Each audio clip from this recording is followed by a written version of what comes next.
درین درین. در دوران دیرین کلنگ خورده اینجوری را میره؟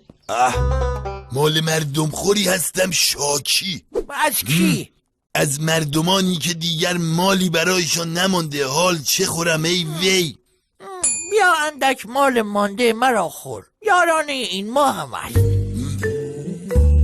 خارج.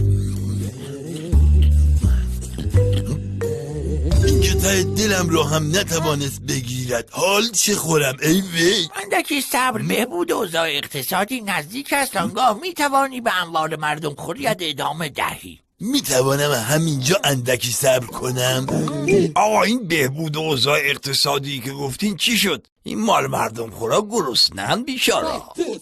چرا تا اوضاع عوض شود نمیروی خارج مال مردم خوری آنها را کنی؟ خیانت وی، ما از آنهاش نیستیم. من فقط مال هموطن خیش را خورم. نیا که چنین نیز نتوانم. بوس چه میدهی؟ آن که اصلا